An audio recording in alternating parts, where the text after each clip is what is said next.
and to Kona is the Ironman Foundation, and making racing about a bigger purpose, something else, tying in community, tying in all this awesome stuff. And I can think back personally to last year, Roderick Sewell, what he did with his story and finishing as the first double amputee. This guy, he was awesome, but he's just one story, Didi. How many memories, how many things can we reference for Ironman Foundation Kona history? Too many to list. Oh, way too many. And if you haven't been inspired by some of our looks back, some of the marathon battles, some of the last year's professional race, stay tuned for this, because if you are not inspired by this, I do not know what. Today, we'll meet a 39-year-old athlete. He lives in Orange County, California, and he is surmounting incredible odds racing our Ironman Kona VR Challenge 17 in 17 hours. Sorry, 27 in 17 hours. Yes. Let's take a look and meet Jay Hewitt.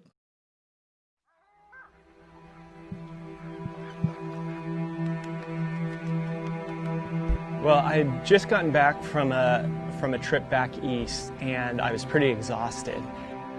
I was heading into a meeting, and I thought, I need to rest. And I sat down, and I just laid down on this bench, and I had the strangest sensation come over me. I would have this buildup of energy that would start at my feet, and then it would just boom, explode all through my body, this energy just racing, and it just felt like I was in a completely different world. Went in for an MRI, and then I got a call from the doctor, and he said, Jay, what you've been experiencing are called partial awake seizures. He said, you have a brain tumor. The only hope is surgery. 2 surgeries in, 30 doses of radiation, and in the middle of chemotherapy. I have no time to lose, and so I need to get moving right now.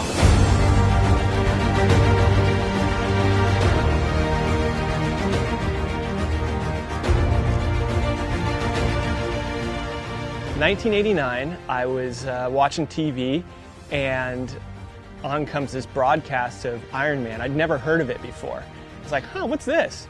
And as I started to understand what I was watching, that these athletes were racing for 140.6 miles, that blew my mind. As a 10-year-old, it never entered my mind, hey, I wonder if I could do that. Until fast forward years later, when my daughter was born, all of a sudden, into my mind pops that memory of being a 10-year-old boy watching Ironman in 1989 and thinking, I want my daughter to think differently. I want her to be in an environment where she feels like she could do anything, that she allows dreams to come in her heart and then she goes after them. I couldn't think of anything better than Ironman to put that on display as a teaching tool for my daughter.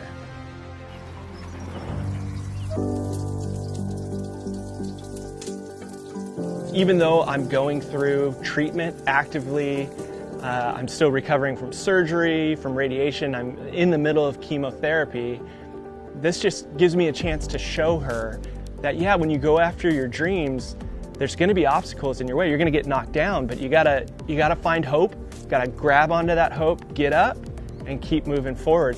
My daughter knows that I've set out to do this, and I don't want her to see me give up. I've been watching him push his body to the limit, and then just knowing that the medicine's pushing his body to the limit as well it's definitely been a concern. I think that's my job, to be the worrier, you know.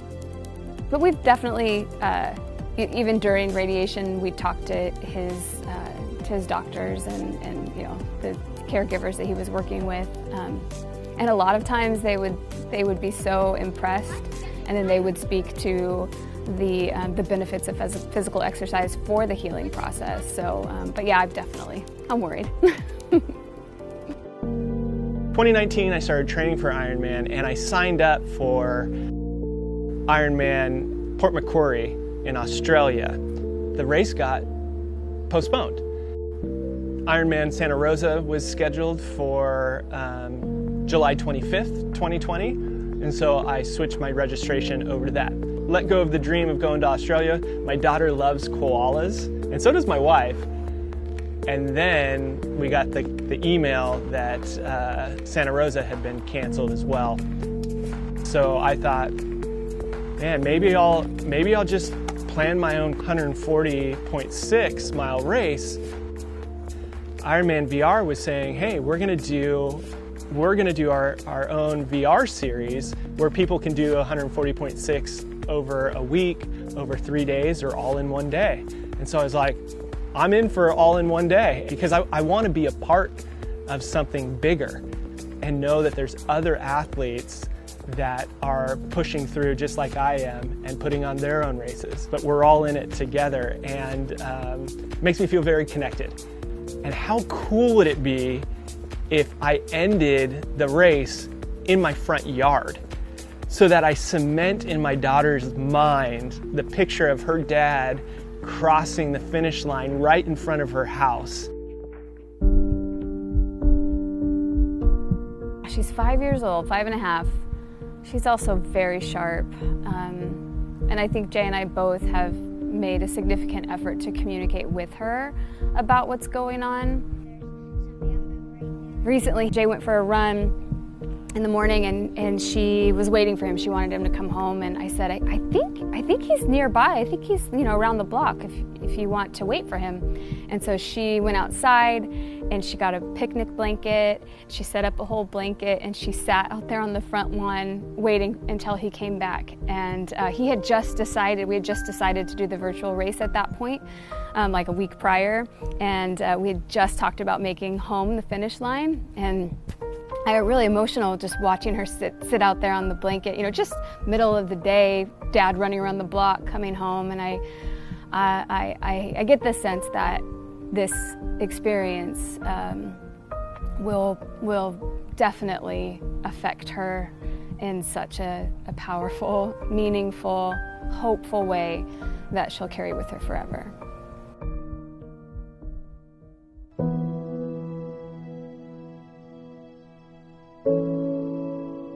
Even if I don't cross the finish line in under 17 hours, even if my body won't allow that, it's still worth it. It's still worth all this. Now, if I can do it, oh, that would be incredible. If I can just get to the start of it and then give 110%, then we'll see what the outcome is. Thinking about having that moment of reunion with my daughter on the other side of the finish line, that's gonna supply me with a lot of hope.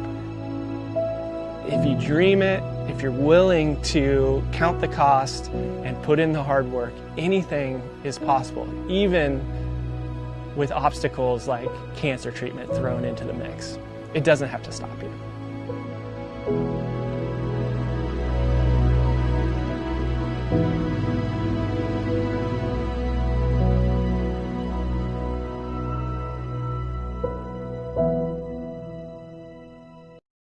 Dee, I'm glad I watched that one before we went live, because that one got me pretty good when I watched it yesterday. And I tell you what, it's a great story. The guy, he tells it well. He's obviously strong as can be, and the family component just really tugs at my heart. But guess what?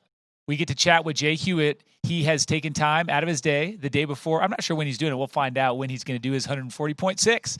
But Jay Hewitt is on the phone, and we're excited to welcome him here. Jay, I guess the thing that we're going to do is we're going to hit him with a bunch of hard questions. We're going to see if we can better or match that amazing feature. But Jay, there you are, my friend. Thank you so much for taking time out of your day to be with us live. And how are you doing? I'm feeling well. I'm in my taper right now, so this is the most enjoyable part of the training process for sure. But it's been fun watching this broadcast and just seeing the celebration and the rich history. And so thanks for including me in this and letting me be on with you guys. Well, Jay, we're so thrilled to have you with us. In the video, you describe a little bit about the onset of your symptoms, the seizures, and eventually your subsequent diagnosis. When was all that? And tell us how your treatment is going. Yeah, well, it began back in 2017, and that's when I had my first seizure, and then my first surgery, and it seemed like everything was taken care of after that. But then in 2018, the seizures returned, and that's when I got the actual diagnosis of brain cancer, and with that came a very unsettling prognosis. And so I went in for a second surgery, which then followed with 30 treatments of radiation, and then about a year's worth of chemotherapy. And so I'm right at the tail end of that chemotherapy. And, I'm feeling all the normal side effects that one feels when they go through treatment like this. But it's interesting because what I find is I might wake up with a really terrible headache or feeling a little nauseous or really fatigued. But when I get out and I start training, then I kind of those side effects disappear, and I get to feel the same sort of suffering that every endurance athlete feels, and I would take that any day. And because also along with that, I get to experience the endorphins. And so exercise and training has been huge for me, just to lift my spirits, keep me focused, and give me a reason to get up every day and to get out and to live life to its fullest. So good. Thank you for sharing that. I'll ask this one, a question about your why. And you shared with us your why is your daughter. Just speak to us a bit more about that, if you would, please. Yeah, well, the first time I heard about Ironman, I was just a kid, and I knew when my daughter was born that I wanted her to see me complete an Ironman, so that I could say to her, look her in the eyes and say to her, if I can do it, you can do it. Now, it doesn't have to be Ironman or even an athletic endeavor, but I want her to be raised in an environment where she knows that she can dream and go after her dreams, and that she'll have the support of her mom and dad.